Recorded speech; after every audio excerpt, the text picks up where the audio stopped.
Hi, my name is Annie Elisa Mason. I'm from the Bunchlang Warrama Purified Dangali Wiradjuri Nations. I'd like to acknowledge the land that you are all standing on today, the Eora Nation and the Gadigal people for the beautiful land that you are standing on today, and give thanks for you all being here today. Thank you and God bless you all. Hey there, I'm Teddy, ACON's Manager of Trans and Gender Diverse Health Equity, and I'd also like to acknowledge that wherever we are, wherever you're watching this forum, we are in Aboriginal land, and I'd like to pay respects to all elders past, present and emerging, any Aboriginal and or Torres Strait Islanders who are watching this, who are participating in this, and a particular shout out to our sister girls and brother boys who are truly the future. I'm AJ, my pronouns are they, them, and I'm president of Trans Pride Australia. We are so delighted to bring you and to welcome you to Trans Resilience coming out of COVID-19. Today's part of our Trans Pride during a pandemic. It's a 4-part online forum series for trans and gender diverse people and our allies, with support from the City of Sydney. With COVID, this has changed the playing field for many, and we have discovered on our TPA digital hangouts the vital importance of people keeping together. We are family, we are friends, and some have become lovers. My very small team at ACON and I recently pulled off something huge. We built Trans Hub, and it's for all trans people in New South Wales, our loved ones, allies, and health providers. And while Trans Hub has lots of the answers to our community's questions, nothing beats a conversation to learn more. This year hasn't been an easy time for anyone, but with COVID-19, it's been hurting those communities that have already been hurt. We know that many trans and gender diverse people have been having an especially tough time. So this series was created to help fight back, to provide you with tools and connections to get through, and to flourish as we come out of this pandemic. For more information and resources, either join one of the Trans Pride Australia community groups. We've got 4 closed groups, one for trans and gender diverse people, one for the allies and friends, a partners group, and a parents and carers group. Or just keep watching today. Don't forget to check out Trans Hub. It's simple to navigate, and there's a link in the chat right now for you to be able to visit.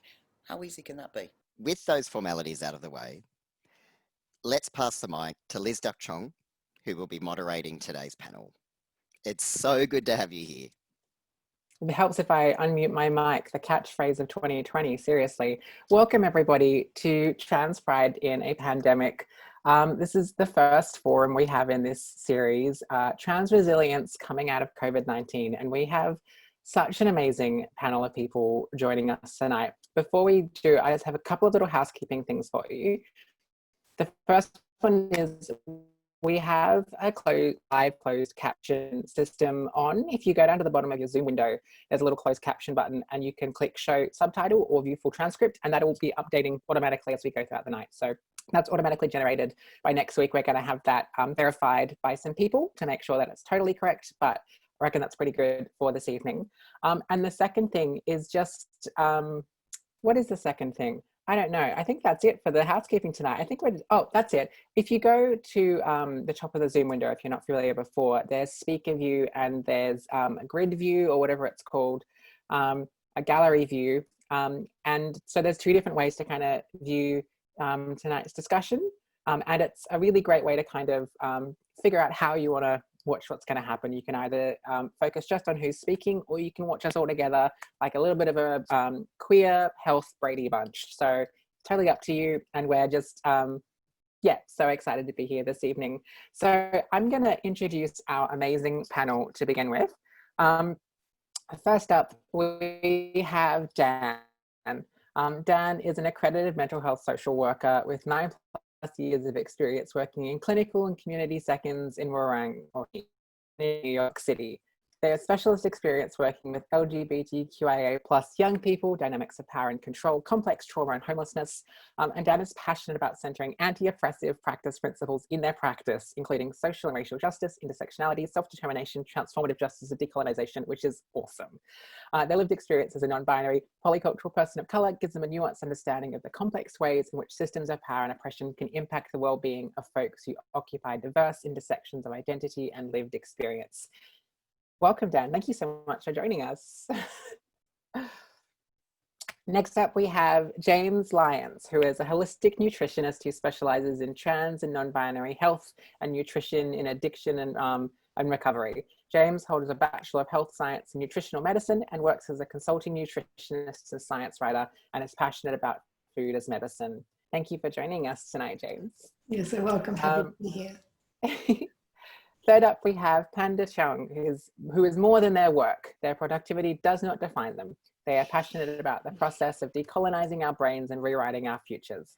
Their current interests include dialectics, construction, Taoism, bass guitar, drawing, and connecting with nature. And for the purpose of this panel, Panda also happens to be a psychologist. Hi, Panda. Hey, thanks, Liz.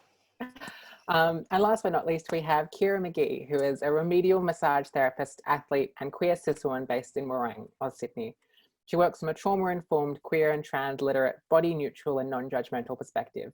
Kira is passionate about access to holistic health, healthcare that not only soothes the individual, but builds connections across community. She works from a trauma-informed, queer and trans-literate and non-judgmental perspective. Welcome. Thank you so much for having me.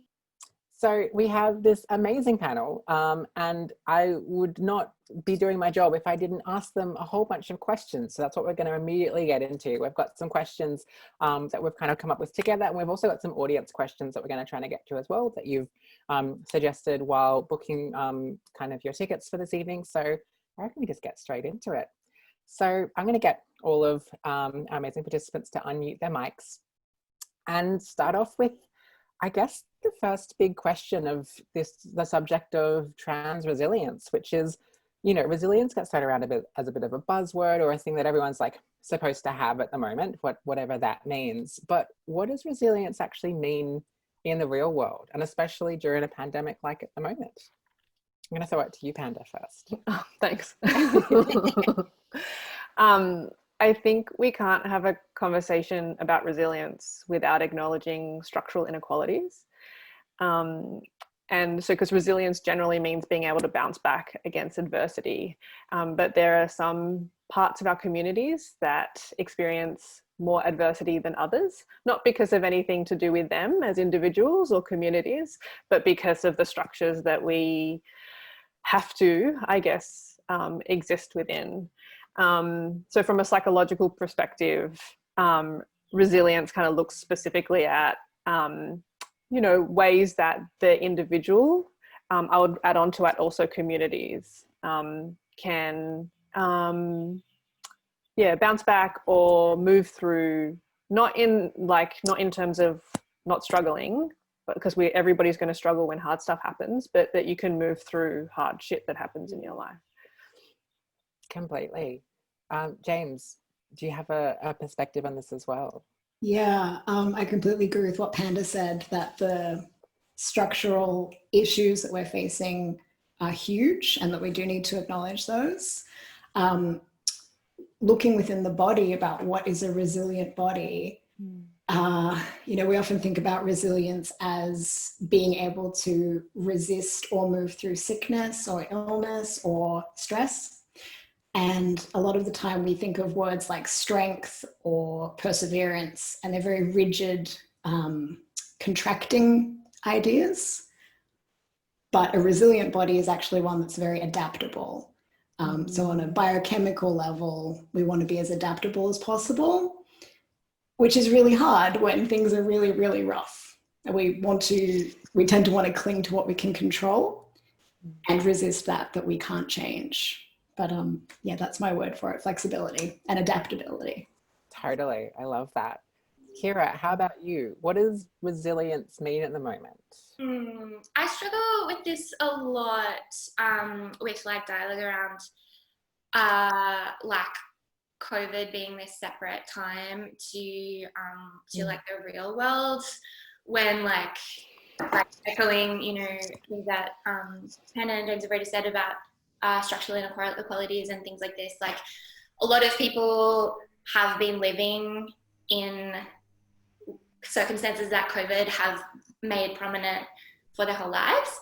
And like, I think it's much more of a very sort of privileged, able-bodied perspective now that it's sort of like affecting, like COVID is a crisis that's affecting society as a whole. So like it's affecting a lot of people who have never had to experience things like not having access to certain places, or like not being able to go out, or not being able to see their friends or socialize in the same way that they used to. So yeah, I struggle with the idea that COVID is it's more intense for sure, but it's there are a lot of people who have been living like COVID normal lives for a long time, and I think that not just in the sense of like other people have it harder than you, more so because I think with when we talk about resilience, it's really important to tie ourselves to history and to things that have come previously, and there have always been a lot of people who have been fighting and have been connecting with community and leading struggles around a lot of crises that we come up against, and you know, maybe don't connect to that history. So yeah, I think when I think of collective resilience, I think a lot about Leah Lakshmi Pepsina Samara Sinha writes about this a lot, about like, especially when COVID started. Yeah, Panda, you know, like talk to the people who have lived their whole lives in their bed,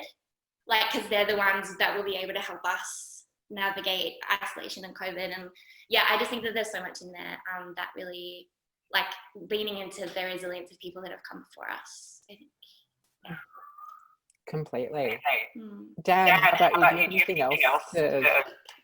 Oh, we seem to have lost Dan just at the moment. So hopefully they'll be back in just a second. Teddy, I trust you to be doing some technical hodgepodgery. Onto it. Thank you. But so I'm gonna go on to the next question, and we'll come back to Dan in just a second. So we're talking about the fact that resilience is something that is kind of like very, very different for different people and very complex, and what that looks like. Yeah. And when we're thinking about the context of resilience to COVID at the moment, especially for trans communities and trans people have had to have a range of like very complex resiliences for a lot of things in the past, well before COVID. And so why might resilience be something that would be difficult, or gaining resilience to new things would be difficult for trans and gender diverse people at the moment? Anyone wants to jump in? Sure, Panda. I was thinking about this in terms of like protective factors. So especially like when you look at the resilience frame and what is protective, so it would be like friends, it would be partners or lovers, it would be education, it would be employment. And I want to queer all these words because psychology is not super queer about it. Like employment could be like volunteering. And it's also family, and there are a couple of other, community, that's a really important one. And I think within the context of the pandemic, we can sometimes lose touch with those protective factors. And those factors inform, so there's one way of looking at it, the resilience as being like, I am, I can, and what was the last one? I have. And we can see ourselves mirrored back through those protective factors. But if we don't have or aren't able to keep in touch with those protective factors, then we get less of the mirroring or less of the reinforcement back through it, which is why I think there's such a focus on connection. But we can queer connection in whatever way we want. Completely. Yeah. And I guess with those factors, what is that I am, I have, I can, they're all things that currently exist. It's not actually about potential, it's about the current. And I think it's about, there's a turning the mind focus, because I can look at all the things that I don't have. And I can look at all the things that I'm not, or I'm not yet.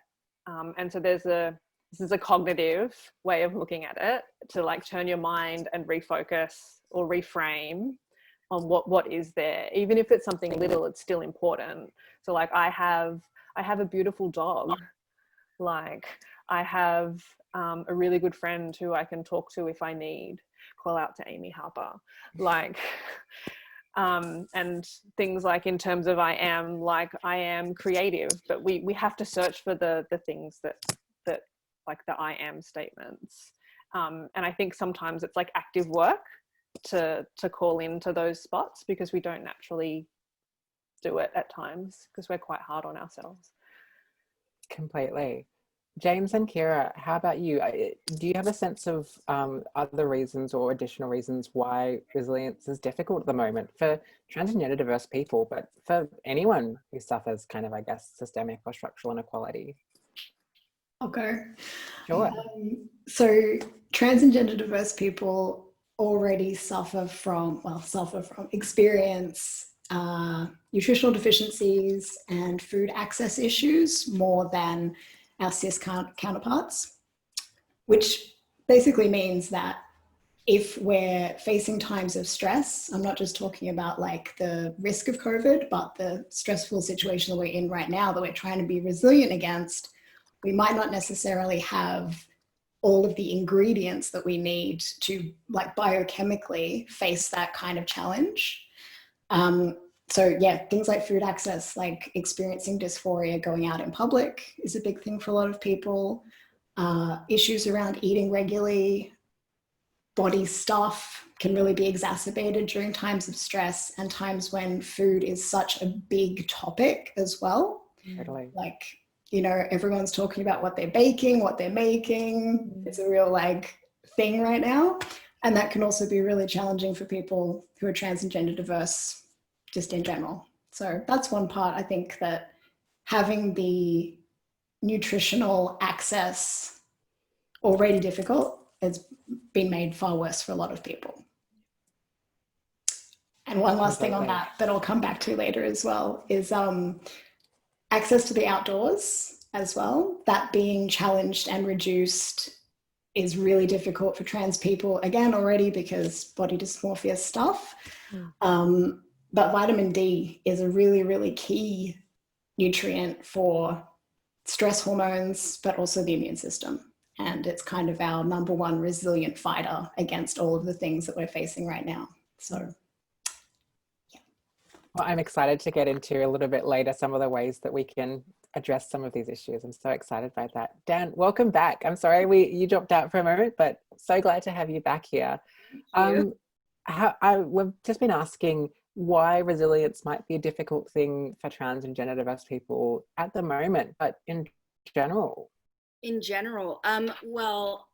I unfortunately my internet dropped out in the first question, but I guess my response to this can also incorporate what I was going to talk about before, which is that resilience. And I'm gonna be talking a lot about Vicki Reynolds, like a lot. Vicki Reynolds is an amazing therapeutic supervisor, grassroots activist from Turtle Island Way, and has written a lot about decolonization and solidarity work and resisting burnout in justice doing.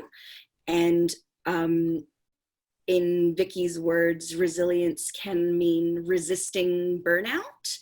And we've always, as trans and gender diverse people, and especially trans and gender diverse people of color, have always had to navigate resisting burnout in a capitalist, cishet, white supremacist, colonizer framework and context, socio-political context that we live in, and it has been like that for many generations, especially for Aboriginal and Torres Strait Islander people. But as Vicki also said, here we are amazingly alive, and that is so true for trans and gender diverse folks, especially folks of color. It is an incredibly difficult thing, even during non-pandemic, non-crisis times, to resist burnout and to continue on being amazingly alive in a system that seeks to see us diminished, invisibilized, erased, and silenced, and oppressed in structures that don't serve us.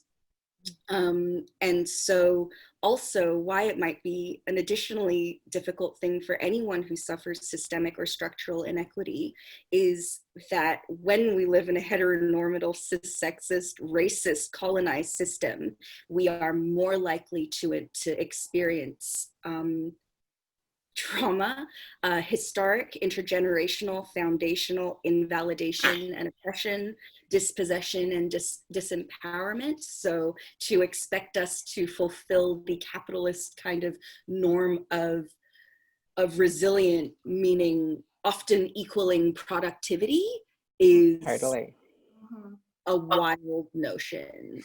And also folks who are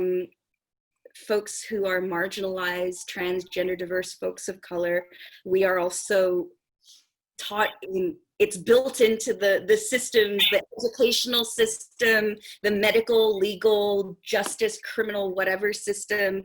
It's built into those white supremacist systems that we are the problem, and we are pathologized and minimized to the extent where we kind of internalize what the oppressor has taught us about ourselves. And it actually takes a lot of fucking resilience and creativity and ingenuity and solidarity to help us realize that we're not the problem. The problem is the problem, and the problem is the fucking system. exactly. So I feel like we've oh, Kira, I didn't thought of you before. I'm so sorry. Are there anything that you wanna add to this? No, I mean, I think everyone has said really amazing things. I guess following on just from what Dan said, I think like Dan put it really beautifully. Like, yeah, we operate within systems that are set up for a really small amount of people to succeed, and like, I think the only thing that I would add to it is like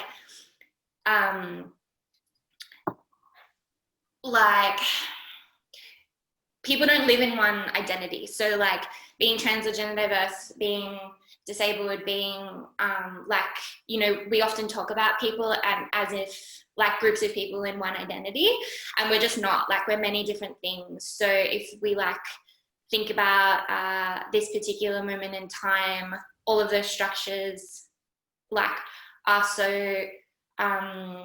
so tight that they only let a few people who don't carry lots of those identities through. So if you are, if you're chronically ill, if you have a lot of health concerns, if you're trans and gender diverse, if you can't handle big groups of people, if you can't handle being alone, if you have lots of these different things going on, it's just a perfect storm for like operating in these systems is already quite hard, but when you put them together. So yeah, I feel like I'm just repeating what everyone has already said. That's really well said. Just sort of emphasizing the fact that, yeah, we walk around with many, many different identities, and like, it's not really set for us, you know? I know. Yeah. Panda, did you want to add to that? Yeah, I just wanted to say one thing, like, and this is why I'm so obsessed with dialectics.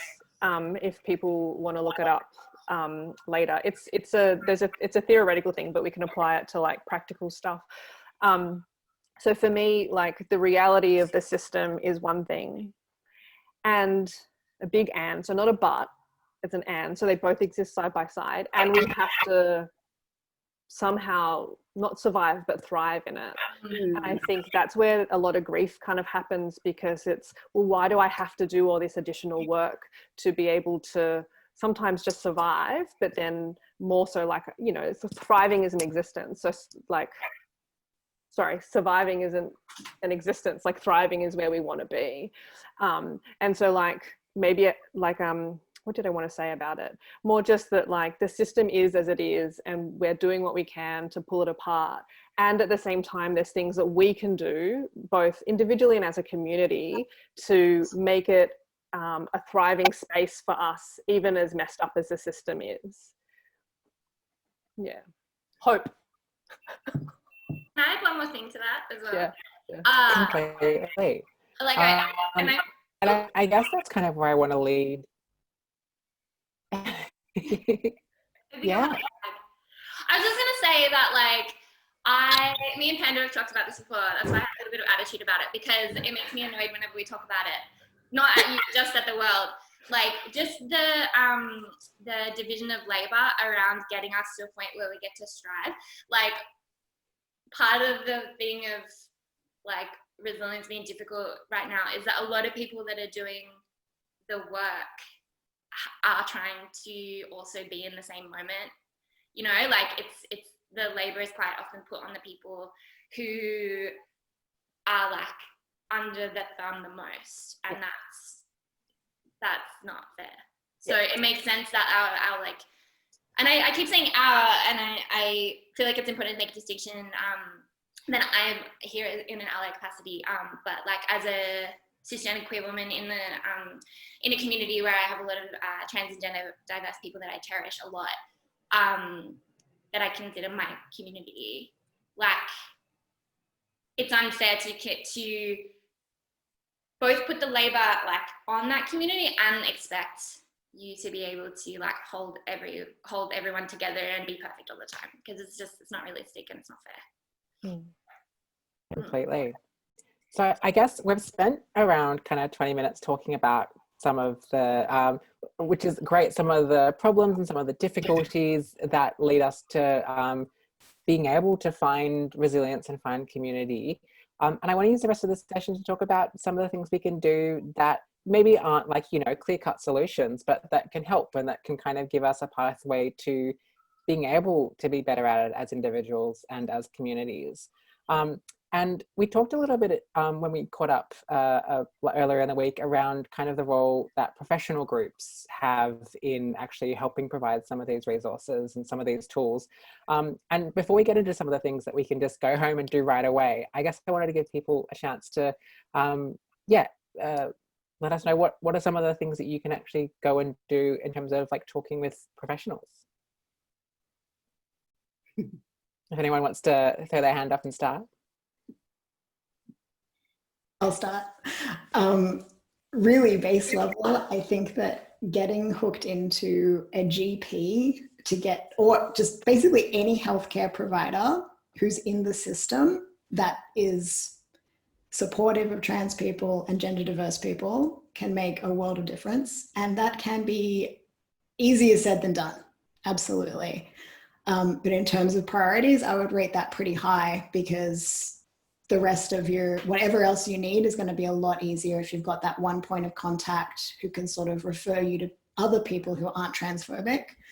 I feel like we've probably all had an experience of one or two health providers or even allied health providers who have done more harm than good. And it's completely, especially during these times. I'll get Teddy to pop in the chat. We've got an amazing gender affirming doctor list on Trans Hub. So if you are having trouble connecting with a doctor that is gonna look after you, that's a really, really great place to start. So I'm just gonna butt in with that. And I guess now's a really great time, I think, to access good Dan, GPs. how about you? No, go ahead, Panda. I'll go after you. No, sorry. No, I was just going to say there's really good time to access GPs, especially because of telehealth. So you can access any of these GPs no matter where you are now, whereas before there would have been all these limitations around it. So I think the resource is so great that Trans Hub put together. Yeah. OzPath has also got really great resources around like clinicians and allied health professionals who've like done the work and joined up, and that's a really good vetted list. To continue on, I'm so glad that you spoke, Panda, because I think it's one thing that COVID has unexpectedly opened up is that, I mean, I'm guessing particularly if you are Australia based, that if there's a counselor that you really vibe with, who you know of, or even maybe you've heard of, or you have heard recommended by other queer and trans and gender diverse folks, things happening on telehealth means that if there's a counselor that you really vibe with and would be a great fit with, and they're in another state, it is now infinitely more possible to link in with someone who understands you and meets your needs. Having said that, so many, like, there's a lot of wait lists going on because I think a lot of people have clocked that. But yeah, the options are much more accessible at the moment. And also, depending on where you're based, like in inner city, I think central eastern Sydney area, there could be local health network programs, like the one for central and eastern Sydney is called PSS. And that can help folks access, I think, 12 to 18 free sessions if you meet the criteria for, and if you identify as gender diverse or trans, like that's one of the criteria that would mean that you can access heaps of support that you want. And just to add on to that, so some GPs might not be aware of that, but you are eligible, like you would be eligible for that service. So if you feel comfortable to advocate for yourself to get access to that, and if not, like kind of leading on from what James said around if there's one professional that you feel like safe enough with, to have them go into bat for you and to advocate for you, to kind of take some of that labor that Kira was talking about, like to share that load so you're not the one holding it all. Yeah, because navigating this system is hectic. It's really hectic, and I don't wish it upon anyone. So if you can have someone to make it a bit easier.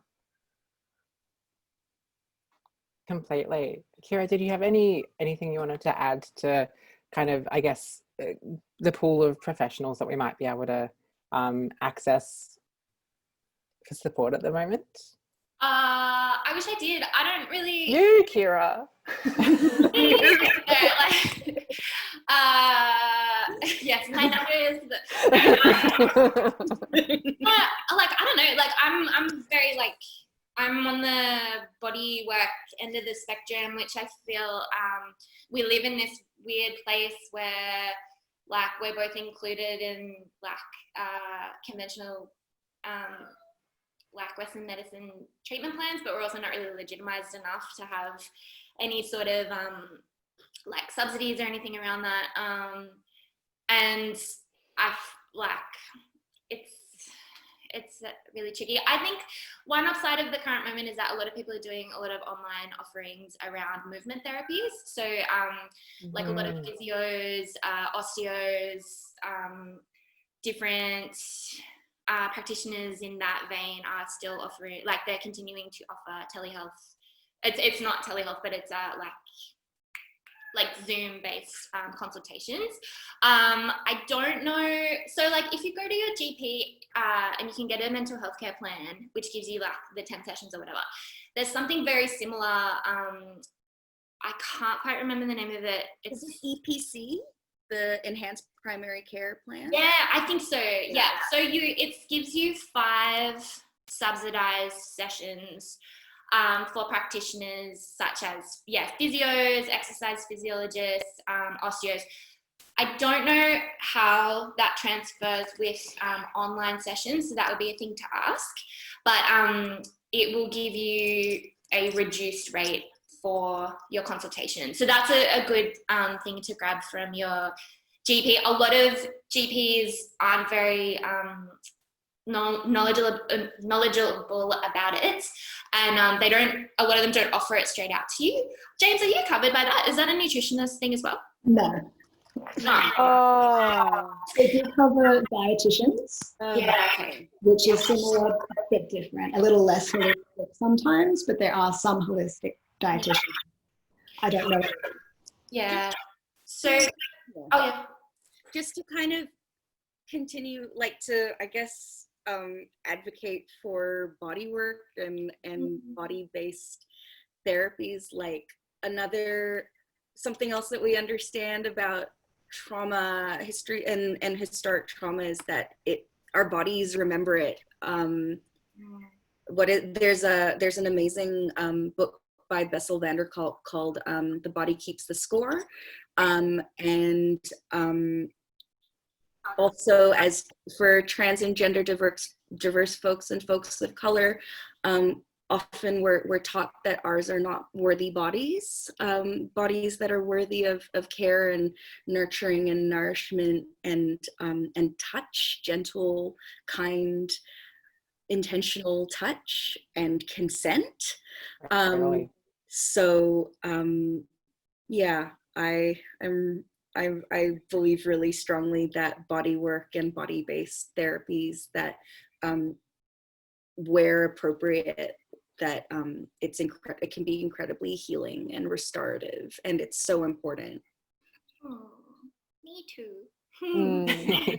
But thank you. Yeah, and I think I mentioned this before, like yeah, body workers often get left out of conversations around like more professional spaces. Like I talked to Dan about this earlier in the week, and so yeah, I'm very grateful to be given a voice in this conversation as well. Another thing that I wanted to throw in is a lot of sex workers are also offering online sessions as well. So if you are feeling like intimacy that you would normally source from sex workers is unattainable at the moment, it might not be attainable in the same way, but a lot of really beautiful workers are doing their thing. They're just doing it through screens, like we're doing all the time. So yeah, so that's definitely an avenue I would suggest to get in touch with your favorite sex worker and see if they're doing something. Needs to be started. Completely. Can't recall how quickly we titrated it up. I'd be interested to go back and have a look at that. But I mean, ultimately, as of someone's got some audio going there. Oh boy.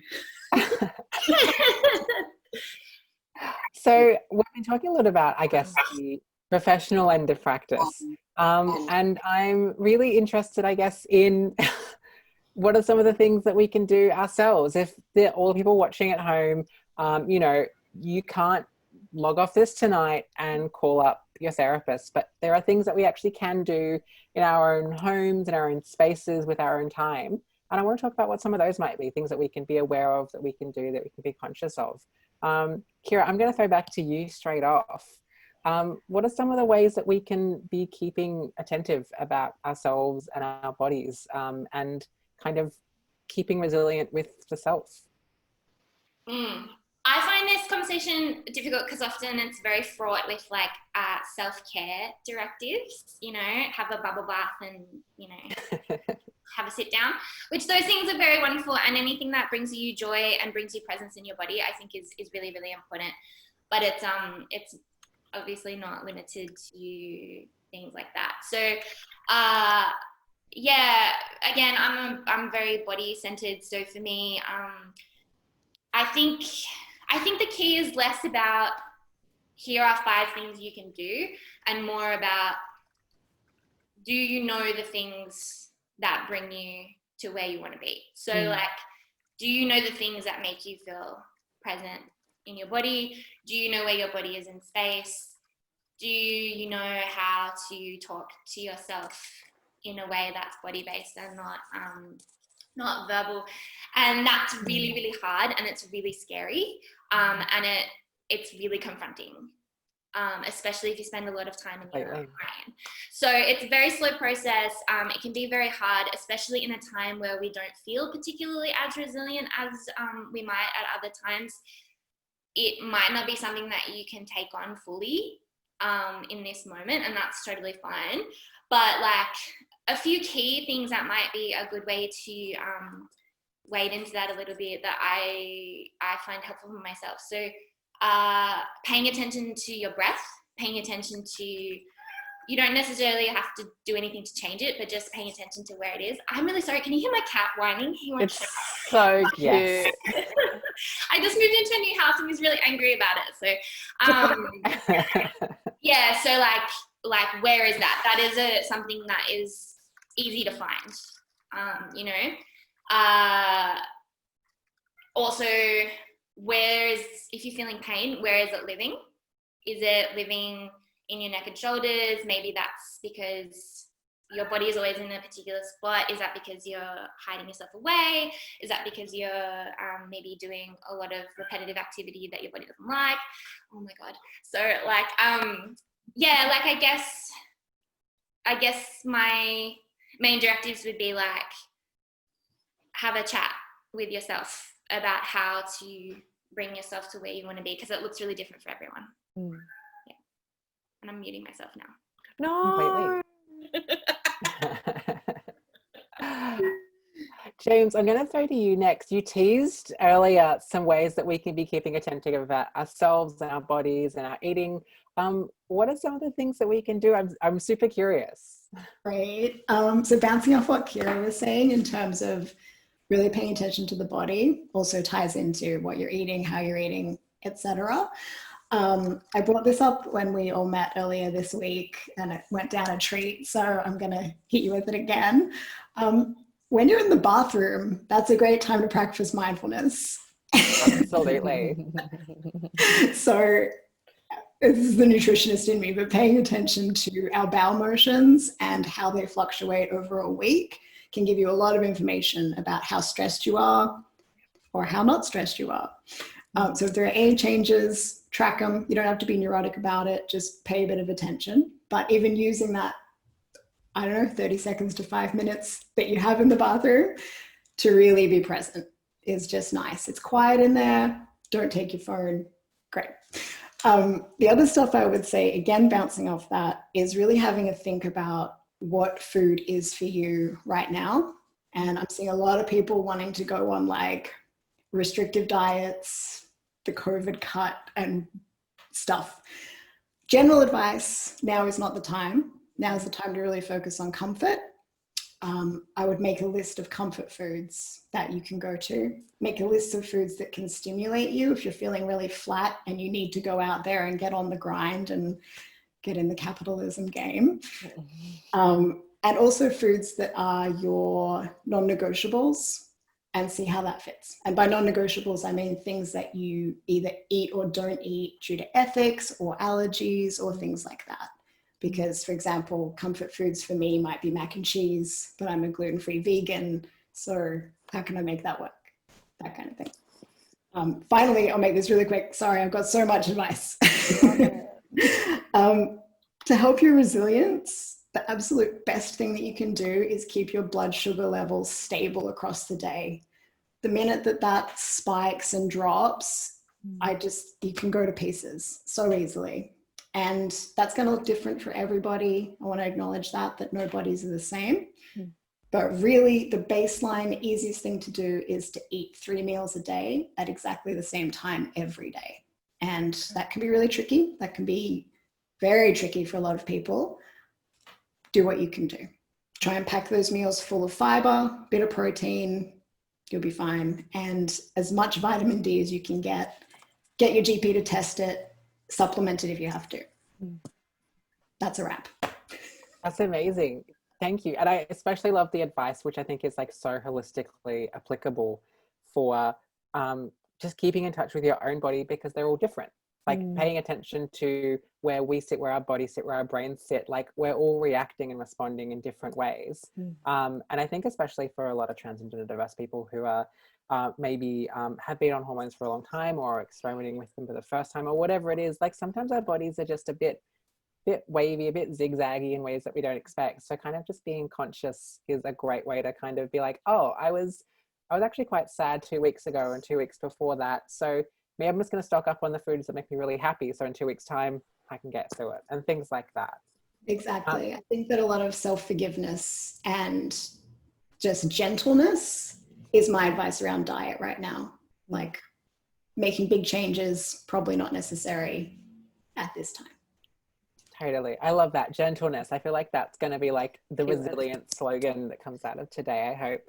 Dan, I'm going to throw to you. What are some of the ways that people can be looking after themselves? Kira mentioned self-care is a bit of a buzzword, maybe doesn't always mean actual care, but what are some of the ways that we can care for ourselves? Thank you. A way that we can care for ourselves is, I guess, to continue on from what folks have been talking about, is the dominant narrative would have us believe that our bodies are not worthy of nurturing, our bodies are not worthy of knowing deeply, exploring and expanding on, especially for gender diverse folks. And so something that can be really empowering can be to, I guess, understand what happens in your brain and your body when things feel really, really difficult, and when triggers are kicking in, and when I guess your brain's like alarm system is going, and you're in that crisis kind of space, and things feel really intense. To understand, like, well, what exactly it was that is activating for you, like what connects to previous experiences of disempowerment and dispossession and lack of control, and how that can link in with some foundational trauma. And it's coming up in lots and lots of ways right now, because in so many different ways, we have so much less control, and we're also experiencing a lot of like isolation from our usual resources. So I would really recommend either looking up Bessel van der Kolk or Janina Fisher's work on they call it the triune brain, where it's basically talking about your frontal cortex, the limbic system, and the brainstem and the amygdala, and kind of what happens when your survival mode is activated and the threat system is on. And the more that you are able to parse out what is a symptom and what is a memory, it can activate the logical, the thinking mind, and help throw off the metaphorical, like the smoke alarm that goes off, and to be like, well, this isn't actually something that's endangering my life right now. And that you can draw on the tools that, oh, who's got a pirated, oh, you Panda. So I was like, pirated copy? Got really good. Yeah, I think that is something that can be really, that can help build capacity, and it helps you to name things, and by naming them, you can better tame them. But the other thing that I would suggest is another Vicki Reynolds thing. It's called thinking about your solidarity team, and it can be also called peopling the room, especially for when you're feeling really isolated and disconnected. The solidarity team is an idea of like a networked community of support that shoulders you up, that calls in your shared ethics. It calls in the values that are really important to you, and it can be real, it can be imagined, it can be like a living person, it can be a fictional character, but it's calling in this idea that you are not alone in this, and that there is a network community of support that shoulders you up and supports you to resist burnout. It's really beautiful. Completely. Can I add a thing? Thank you for that. Here, yes. Den's beautiful little delivery just made me think about another thing as well. About like practicing like sensuality with yourself, and like keeping yourself company, but also like giving yourself permission to do things that bring you a lot of not just joy, but like sensory lusciousness. So everything from like taking a moment for like to smell a smell that you really love, or like a particular kind of fabric that you really like, or like all these little tiny things that like using our environment as a living thing to keep us company in those moments, and to sort of root ourselves in our surroundings and our like, I don't know, just Dan, what you said about that we're not alone, like even if we are maybe in not a particularly comfortable situation, we will have little things around us that are tethered to these like really positive things, and like taking a moment to really be present with them and like feel them on your skin, and like, you know, bring in all of our senses in the body can be a really nice way to bring those objects and those positive attachments and things like that to life a little bit. I would add in there that food is Totally. one of those things too. Yep. Yeah. Take snacks with you wherever necessary. Absolutely. Finally, I'm going to throw this question to you, Panda. What are some of the ways that we can be looking after ourselves at the moment? I'm going to talk about mindfulness, but maybe thinking about it in terms of we can make it whatever we want, because mindfulness is being colonized by psychology to be a very specific thing. And when I think about mindfulness, it's just kind of being in the moment non-judgmentally. And I think everybody that's already spoken, there's mindfulness elements to that. I think sometimes we think mindfulness is this really hard process, but it doesn't need to be. And the other thing that kind of comes off mindfulness is kind of being aware of our thoughts. So like, and being aware of how we think, or being aware of our beliefs, and being aware of our body. But I'm going to stick with thoughts because other people have already spoken about other aspects. So when our thoughts come up, we can choose to engage with it or not engage with it. Thoughts are just thoughts. They're not truths. They don't have to be anything. I know that some thoughts are weighed more heavily than others. Like if I had a thought about, I don't know, my dog being sick, that would be harder to shift out of my brain than if I had a thought about putting out the bins.